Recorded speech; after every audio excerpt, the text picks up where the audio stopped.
everyone, I'm Schleim, and I'm in a different location this time. My laptop decided to kill itself, so here I am recording on my desktop.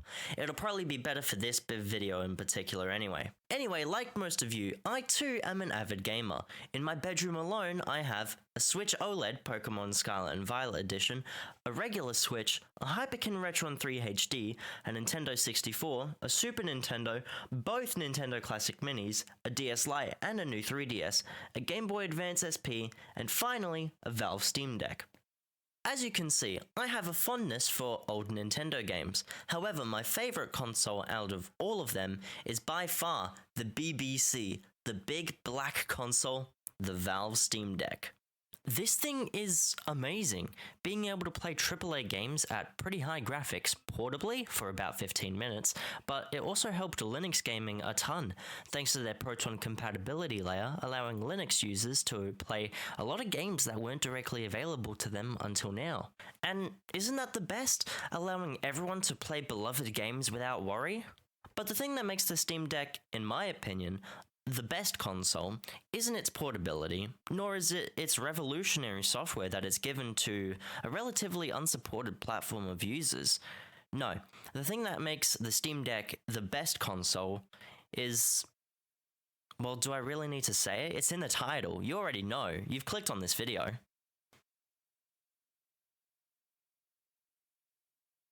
That thing's still on? It's not going to change into the next scene unless I say it, isn't it? Fine. Emulation, in computing terms, is the act of a computer system imitating another computer system using software or other devices. Emulation differs from simulation in the case that emulation can be used to replace the emulated hardware or software for their real-world application, while a simulator can't. Think of it like this. A virtual machine to emulate different operating systems can be used to essentially make multiple PCs at once, getting rid of the need to physically have multiple PCs. However, Flight Simulator, while a very good tool to intuitively train airline pilots by simulating certain flight and earthly conditions, it will never actually replace air travel. Emulators can also be used for my favorite downtime, playing video games. It enhances the graphics of the game. Users are able to save the state of the game, which is basically the emulator taking a screenshot of the current memory addresses that are in use, and then when the user loads that save state, it's just a matter of the emulator forcing that information back in, which is different from regular game saves, but I don't think I'll get into that too much.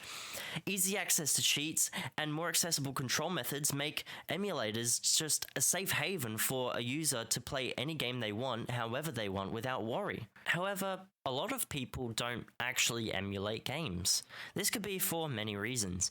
They don't really care for it, they don't have an interest in older games, their main priority is pure authenticity, so they buy the hardware and games to play how they were intended, and lastly, they think it's too dangerous or too difficult. The first main points are fair enough. You don't have to be into retro games or anything to be considered a true gamer.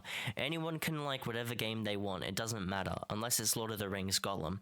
Furthermore, if you want to play what it would be like on original hardware, then just play on original hardware, no one cares. If you want to play Ocarina of Time on an N64, then do so, by all means. However, the last point is what I have an issue with. It being too scary or too dangerous even. Emulators should be accessible to everyone, no matter who it is. But lately, game companies have been taking extra steps to forcibly take down any attempts at users trying to emulate their software. But why are they doing this? Is it because emulation is illegal? No, not at all. Emulation is completely legal, as long as you do it right, that is. I won't get into the nitty-gritty of the laws, but here's a basic little rundown. 1. Dumping game files you own onto your personal hardware is completely legal. Same with finding key sets and using them to decrypt console file data on your PC to be used for emulation. However, any sort of sharing of these files between users is illegal as it's copyrighted material. 2. Emulators themselves aren't illegal, as the emulator is only providing the service and not distributing any copyrighted material by the emulated console manufacturers. Number 3, It is not illegal to homebrew game consoles as long as the process of homebrewing or modding doesn't involve rewriting any firmware which is copyright of the console manufacturers. You have full right to do whatever you want to your console as long as it doesn't breach copyright. The main reason why people would think that emulation is illegal is by how most users go about emulating their beloved games, which is downloading the game ROMs and key sets online and using those to emulate, which is illegal. However, I find that completely fine as long as it's a game that you can't buy directly from the developers anymore. Because think about it, they're not getting any monetary value off of you buying a game on a third-party website such as eBay or Facebook Marketplace. Therefore, it shouldn't matter whether you download it online illegally or buy it through a third party. The game developers and the company who published it are not getting any money off of you either way. But for newly released games, I don't think there's any reason for users to pirate them, especially for leaked upcoming releases. Just wait like a week or two, seriously! You want to play Pokemon Black but don't want to pay to some random schmandom guy and that money isn't even going to go to Nintendo anyway? Go right ahead and download it online. But if you want to play Pokemon Scarlet, go buy Pokemon Scarlet and a Switch so that you can give the developers their hard-earned sale. Don't want to pay $300 American? Go buy a Switch Lite. Don't want to pay $250 American? Cry about it, get a job so that you can buy it and play it the way that it's intended to. You absolute cunt.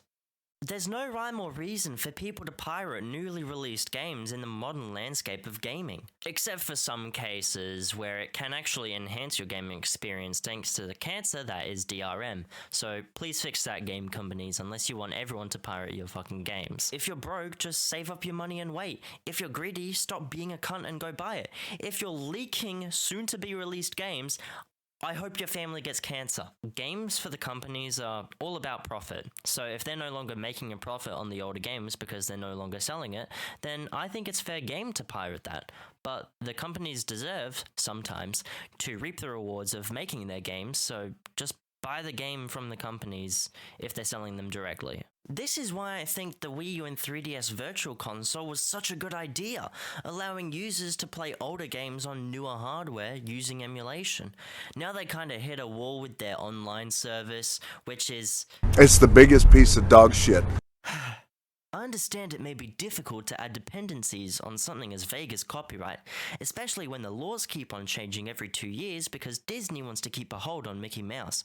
And I'm not trying to make a change or anything, I'm just here to give my 2 cents on the topic and to show you guys that emulation is actually not that difficult and not that scary at all. Legally? Maybe. You do need the original console that you're willing to possibly modify, the original game cartridge or disc, and then some extra stuff, and boom! That's why I think for anything older than Switch, piracy, in my opinion, is an option in which you could physically accomplish. By no means am I saying you should, but physically moving your body and finding stuff online is a thing in which a able person could do. So if you don't have any morals and you really want to play GoldenEye 007 for the Nintendo 64 but you don't have GoldenEye 007 or an N64 and you're scared you might download a virus online, which to be fair is an understandable fear to have, even with Windows Defender Firewall being actually pretty good nowadays, don't worry, Reddit has both r/piracy and r/emulation. I'm not going to give any links here, I'm just saying that you could possibly physically find a reputable site online to download ROM files. I'm saying that you shouldn't, but you can. There we go, got myself out of a lawsuit. Okay, so now I have the ROM for N64's GoldenEye 007 on my computer. I can't just click it and play, no, for that I have to download an emulator. There are many emulators that you can download, but I personally prefer RetroArch. Here's a list of all the emulators that I would recommend for singular consoles. All of these emulators are in RetroArch except for Yuzu, so let me just show you how you can set up RetroArch on your computer before we learn how to set up Yuzu and everything. So all you need to do is go to retroarch.com, right here, and press Get RetroArch and choose your system's version. RetroArch is compatible with almost any system. I'll show you. So I think if you're using anything, you'll be fine. For me, I'll just get the Windows 10 installer, but the regular download works just fine. You can also get RetroArch on Steam, but I believe that software works better directly from the website. That's just me though, so I suggest you experiment and see what works better for you. The difference between the installer and the regular download is that the installer takes you through a Windows install wizard, while the regular download just gives you a 7-zip file with everything you need, and then you just extract it to where you want all the files to be. So I'm just going to use the install wizard. It just takes you through a bunch of prompts. So let's just download that real quick. Okay, cool. So that finished downloading. Just going to click it. And it'll open up the install wizard. You just want to accept it. It's fine. So click next to continue. So you want to accept everything, blah, blah, blah, blah. I want to change this to my D drive. Here it says if you want DirectX 9. I don't really care, so I won't get it. Blah, blah, blah. Yeah, we will create a shortcut, and boom, done. It'll install, and once it's finished, you can press finish, and you should have a shortcut on your desktop. You just open that up, and you're ready to emulate games. So here it'll open up this menu. I'm going to stay on this menu for a little bit. You can change the desktop menu using... Wait, no, not that. It's not that. I'm pretty sure it's in settings. Interface. You can choose which one you want. I like XMB, but it doesn't really matter. So I'm just going to go back here. So use the online updater to download all your cores. So right now I'm just going to download. I'm just going to go straight down to Nintendo 64. Is it? Here it is. So there's two cores for N64 emulation. You can either have Parallel N64 or MooPen 64 plus next. I'm going to go with MooPen 64 next, but it doesn't really matter. They do basically the exact same thing. They just have rendering, I'm pretty sure. So we can go to import content, scan a file.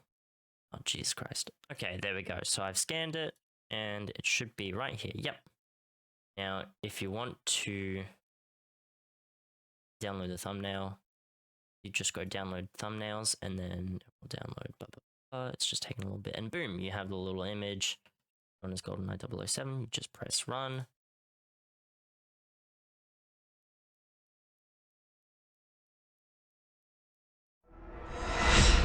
There you go. All done. That's pretty cool, but you can't play Switch games on RetroArch, I hear you saying. And you're right, you can't play Switch games using RetroArch. You're gonna have to use a separate emulator for that, either Yuzu or Ryujinx. To use Yuzu or Ryujinx, you first need some files called keysets, mainly prod.keys and title.keys. These files are used so that the emulator can decrypt the game file's language so that it can actually output the game. But you can't get that without modding or homebrewing your Nintendo Switch, which sounds scary, but it's actually quite easy. Let me show you. Now what we're going to be doing is we're going to be dumping a Nintendo Switch game onto our SD card so that we can play it on an emulator on our PC. Now to do that, you're going to need to mod your Switch or homebrew it. Now we're going to need a few things, like a few resources to actually get started with that. So what you're going to need is obviously a Nintendo Switch, an adapter. I have this right here, so this is just a USB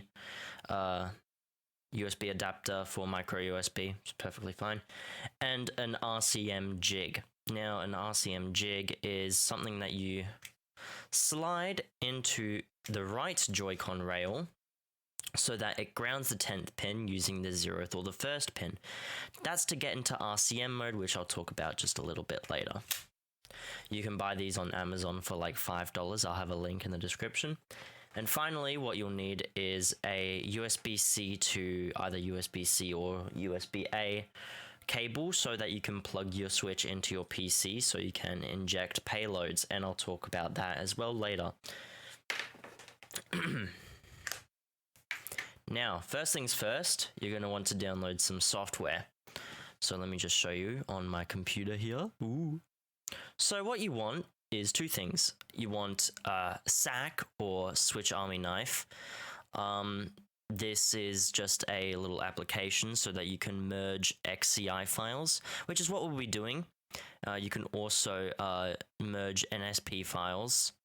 That's basically what we're going to be using it for. You can also do quite a lot of other stuff as well, but you don't really need to do that. All we're going to be using it for is to merge your XCI files, which you'll see a little bit later.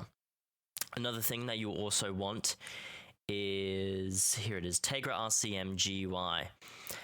This is to inject payloads onto our switch. A payload is a .bin file that is basically used to modify or homebrew your switch. So yeah, those are the two things that you'll need, so I recommend downloading them right now.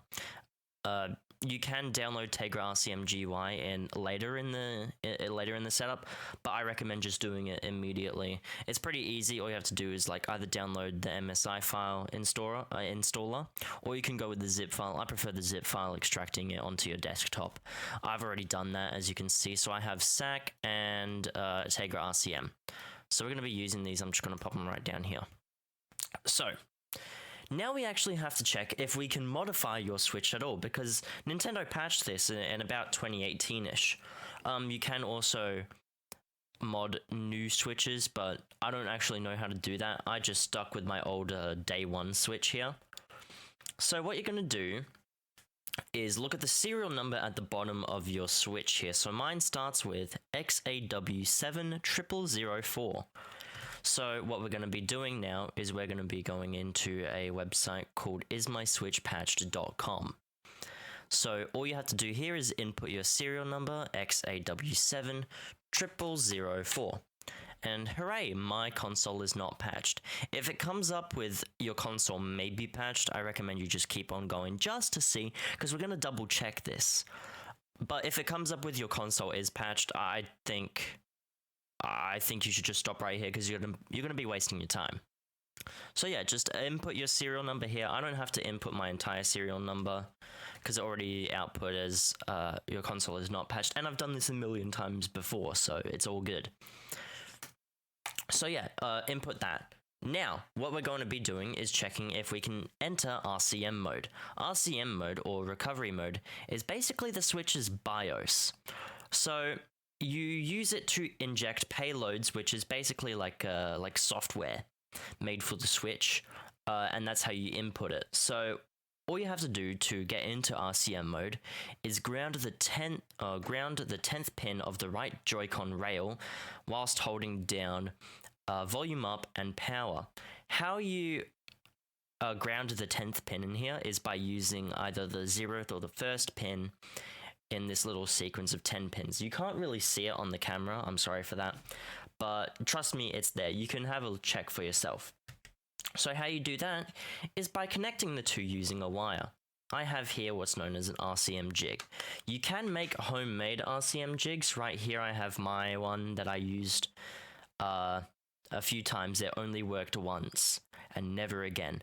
And this I would not recommend trying to replicate at home, because it is very, very scary. Because if you accidentally come in contact with like either the 4th or 5th pin in the sequence, and it connects to the 10th pin, then your entire Switch will be fried, and that is not good. As you can imagine. I'm fine with frying this Switch because, as you already know, this is my second Switch. This is my first Switch, actually, because I bought my second Switch after. But, yeah, this most likely won't be your only Switch. Won't be your, spare Switch, sorry. So if it is your only Switch, please make sure that you just buy one on Amazon for like $5. This one works every single time for me, so I'm all good. But yeah, we're going to be checking if it can go into RCM mode. So all I need to do is slide this down here, just very so slightly. Make sure that you're a little bit careful, because sometimes it can sort of like scrape the pins, and that's not very good. So just make sure you're really careful. and like once it's all the way down, you'll know for sure. And now all you have to do is hold volume up first, and then power. And if it comes up with absolutely nothing, after 3 to 5 seconds, you're all good to go. You're in RCM mode. However, if it does come up with the Nintendo logo, then that means, sorry, it's either patched or you just didn't do it correctly. Try again after a couple of times. If it doesn't work, then your Switch might be patched, especially if ismyswitchpatch.com comes up with it may be patched. So yeah, I wouldn't recommend going any further if it's not coming up, because it's just not going to happen. Your Switch will not be moddable. So now what we're going to do is we're going to rearrange our SD card. So just take out your micro SD card from the back of your Switch. If you don't have a micro SD card back there, I would recommend getting one because they're just useful. I wouldn't recommend, if you're going to be modding your Switch, going with anything further than a 32GB micro SD card. You can go with 64 or 128, but it doesn't really matter. You know, you do what you want to do. You spend the money. I'm not here to tell you like what you should or shouldn't do. I'm just here to guide you on how you can modify or homebrew your Nintendo Switch. So put the micro SD card into an SD card reader or an adapter so it can go onto your PC, just like that. Now, I can get rid of a lot of this stuff right now, so that's exactly what I'm going to do. Yep. Oh, jeez. The only thing that you will actually have in your root of your SD card is the Nintendo folder. So everything else that was in here, you don't have in your SD card, and that's perfectly fine. That's what should be there. This is the only thing that should be in your SD card. I only had a bunch of stuff in there because I already modded my Switch, but that's fine. So now what we're going to go to is sdsetup.com. And I think I said this earlier, but all of the links for everything that I'm doing here will be in the description below. So this is going to be the website where we're going to be setting up our SD card. So all you want to do is select a console, Nintendo Switch, obviously. And we're going to use recommended defaults here because it's got everything that we need. So we have the custom firmware. CFW stands for custom firmware, by the way. We're going to be using Atmosphere or Hecate. Can never say that good the first time. Hecate.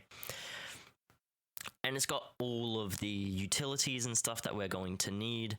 Payloads, we're going to use Hecate. We're going to use NX dump tool. We're going to have like our general loaders with homebrew and stuff.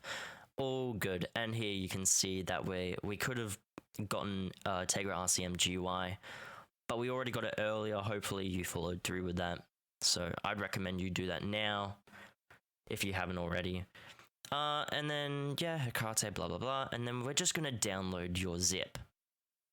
That's all. Just press download your zip. It'll come up with like the downloads up here or something. And then it'll start downloading. I already have it, so I don't need to press download your zip. So yeah. Now, once it's finished downloading, just open it with WinRAR because it's going to be a zip file. So yeah. Now you should have 2 folders in the SD setup zip file. You should have SD and payloads. What you want to do with payloads is just drop that right into your desktop. Don't even worry about that. Now with SD, what you're going to do is you're going to open it up and copy all of these folders and files here straight onto your root of the SD card. Of the root, not do exactly what I'm doing here. Don't just drop the SD folder into your root. You want to copy all the contents in the SD folder, not SD itself. All of this stuff that's in here, you want to drop right into the root. I wanted to just reiterate that.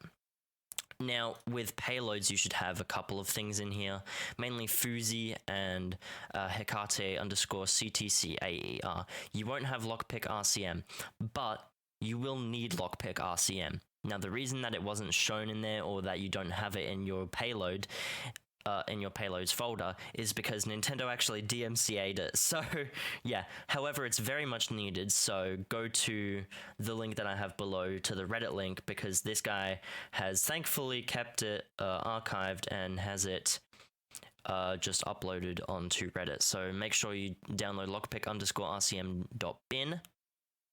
Nothing else. Don't worry about the DMCA notice or the lockpick.nro. You want .bin, because that's a payload that you're going to need. Because remember how I was talking about prod.keys and title.keys a little bit earlier in the video? Yeah, we're going to need to get that so we can actually play Nintendo Switch games. So yeah, make sure you have that downloaded and also drop it into the payloads folder on your desktop. So yeah, I already have that in my desktop. It's right here. Boom, Fuzi, Hecate, and lockpick_RCM, so I don't need to worry about that. So yeah, you're all done for now, so you can just close this, eject it, take it out, and pop the micro SD card right back into your Nintendo Switch. There we go, I'm having a little bit of trouble. Alright, cool. Now we're going to be actually injecting a payload onto our Nintendo Switch. So, woohoo! Let's do that now. So what you're going to do is plug your Nintendo Switch right into your desk, right onto your PC. So that's exactly what I'm going to do now. Plugging that in, boom. Now it should start charging up, possibly. There we go, mine's booted up and charging up. That's fine, don't worry about that. Let it happen. And now we're going to be opening up Tegra RCM GUI. So open up that folder, you should see Tegra RCM GUI.exe. Do not open Tegra RCM smash.exe, just open up GUI. You can close that, it's all good. So yeah, now as you can see my switch is opened. You just want to turn it off, hold power for a little bit, power options, and power off. Oh shit, I probably should have mentioned this earlier. However, you do want your game card, your cartridge, put into your Switch. So I have Xenoblade Chronicles 3 right in there. We want that. We want that in there because we're going to be taking all of the info out. Well, we're going to be copying all the info out, not taking it all out. Anyway, powered off. That's good. That's what we want. Now put your RCM Jig right in there. We're going to be going right back into RCM mode. Now, while I'm doing this, while you're doing this, you're going to want to have to look at Tegra RCM GUI. So volume up and power. As you can see, no RCM. RCM OK. That's great. That's what we want. Now, select payload. What we're going to be doing is we're going to be changing that from whatever it's loaded in now. Mine's Hecate_CTAER. We're going to be changing that to lockpick_rcm.bin, wherever you have that put right now. And then you're going to want to press inject payload. Have a look at your Switch. It should change now to a little bit of a BIOS sort of thing. So you have dump from sysnand, dump from emunand, all of this sort of stuff. You're going to be wanting to use volume and power to navigate this. So volume up and down is moving up and down, and power is selecting the option. So we're just going to click dump from sysnand, press power, and it should be done in a couple of seconds, or if not, like a couple of nanoseconds, because this is pretty quick. It's just copying prod.keys and title.keys, so you're going to want to press power back, and you're going to go all the way down to power off, and press power, turned off, just like that. Take out your RCM Jig, and we're going to be unplugging, well, actually, no, we don't need to unplug it. We're just going to be taking out our micro SD card, and plugging that right back into your PC so we can copy prod.keys and title.keys onto our desktop, because it's already done. Just like that. I'm not even kidding. Just like that, you have prod.keys and title.keys. They should be in your Switch folder. So just get prod.keys and title.keys, select them, drop them right into your desktop. Simple as that. Again, we're going to be ejecting it safely so that we can put it right back into our switch. Just like that. I'm not even kidding. Just like that. We copied prod.keys and title.keys right onto the desktop. Just like that. Just like that. Now we're going to be actually going into Atmosphere and NX Dump Tool. So we're going to be we're going to be RCMing it again. So just like that, put it right down. Volume and power. Look at the little GUI there. No RCM. RCM OK. We're going to be changing our payload from lockpick RCM to Hecate_CTAER. And inject payload. Boom, it's booted up. Should have said Hecate, and you should have like a date and time thing right there. We can actually take out the RCM jig and put right back on our Joy-Con. We're going to be pressing cancel. We don't really need to check the date and time. We're going to go into launch, and we're going to go into CFW, which is again custom firmware. In brackets sysmmc, not mummc, which is right next to it, but sysmmc. That's the first one right here. Click that, and it should boot up like a little thing, Hecate. And then when you look back at Tegra RCM, it should say no RCM. That's because we're out of RCM mode. Switch is booted up. We're in. This looks bad, right? It looks bad. At first, I was the same. I was like, "What the hell's going on?" And it just booted right back up into whatever this is, into the Switch home menu. But no, we're actually in. If we go right down to system, it should say like current system version, a bunch of numbers, and then AMS should have some letters there. That's a good sign that you're in. That you're actually in Atmosphere. So we're going to go into album here, and then it boots right into the homebrew menu, which is good. And then we're going to go into NX Dump Tool right here. Just going to press OK. Dump game card content. It'll wait a little bit because it has to check what game that we're trying to dump. Right here it comes up with Xenoblade Chronicles 3. Whatever game you're dumping onto your PC, it'll come up with that. But for me, I'm just going to use Xenoblade Chronicles 3. Should have like a couple of different options here. So we have NX card image, which is XCI, or you can have Nintendo submission package. I'm going to go with XCI, and then you should have like a couple of options here. So you have like split output dump, create directory with archive bit set, keep certificate. You want to keep split output dump FAT32 format on if you're using Windows.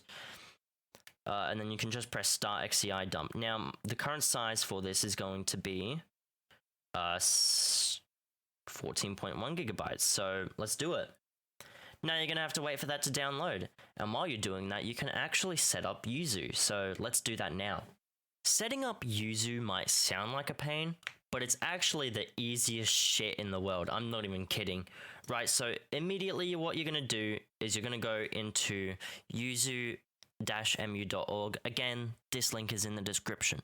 And what you're going to do is press download.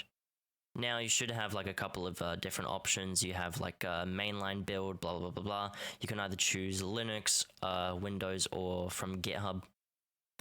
But we're just going to straight up go with download for Windows 64-bit because that's what I'm using. But they've also got like a Linux option right here. Yuzu_install.exe is finished. We're going to open that shit up, baby. And as we got here, we got this little installer. So you got select which packages you want to install. You can either have Yuzu Early Access, regular Yuzu, and you can also create a shortcut. We're going to do both of these things, and we've also got English. You can choose like whatever the fuck language you speak. I speak English, so we're going to stick with that. Install, and that is it. I'm not even fucking kidding. That is the entire process. Well, we have a couple more things to go through. So we've got like one more thing to do, and it's the easiest thing in the world. So as you can see right here, we have that. So you want to go down, you're going to go up into files, open Yuzu folder, and then down in keys, I already have it in there. I already have the stuff in there, but just drag prod.keys and title.keys right in there. That's it. And that is the entire thing. You're all good to go. You also want to add a new game directory. I've already got my desktop up here, so I'm all good to go. But you want to basically just double click that, and then you want to like choose whichever folder that all of your games are in. And that is it. I've already got my desktop up there though, so that's fine. And that is it. And you just got to wait for your games to finish downloading onto your SD card on your Switch. And that is it. That's the entire process. I wish that it would have been like a little bit longer, but that is it. This is the easiest thing in the... All right, as you can see, we're back and it's finally done. It's been a while. It's been about an hour already. So, we can just press any button to continue. It's all done. We can just immediately go back to home screen and power off the system. That's what we're going to do. We're going to be powering off the system. Hold power button down, go into power options, power off. That's a lot of power. So now we can take out the SD card. There we go. A little bit hard to do when you don't have like nails.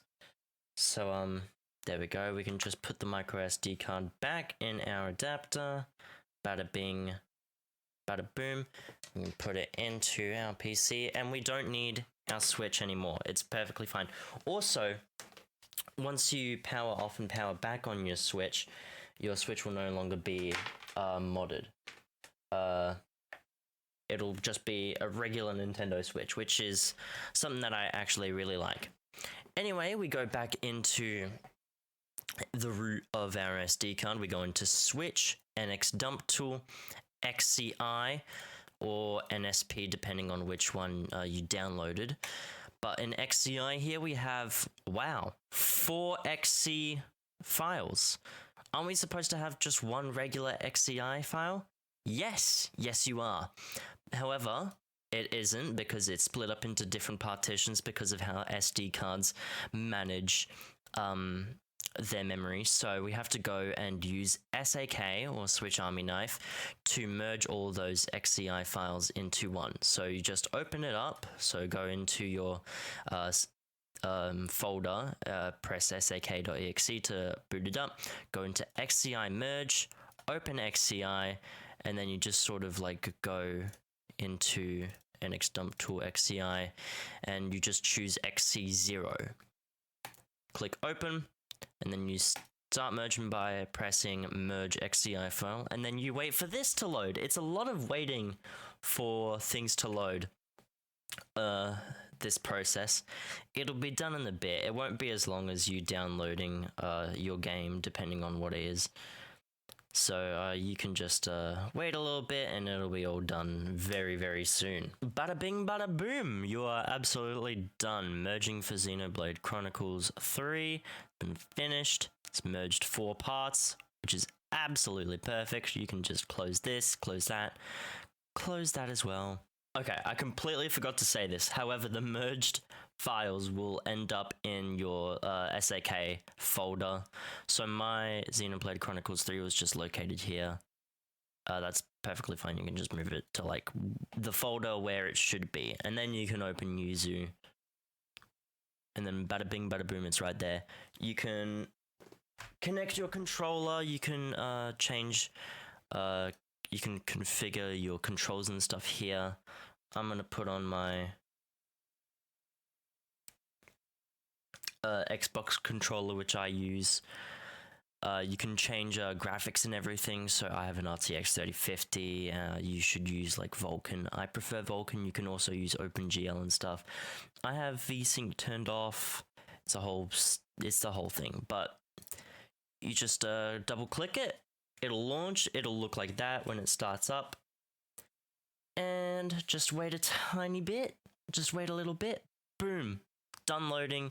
You can press F10 to make it full screen. Is it F11? It's F11 to make it full screen. And that's all I can really say. That's how easy it is. Just wait for it to load. Boom. Xenoblade Chronicles 3 on my computer, completely legally. Look at that. That's it for the video. Yep, we're done. Actually, that's it. That's all. I just wanted to show you guys how to modify your Switch. Alright, see you guys. Not makeup.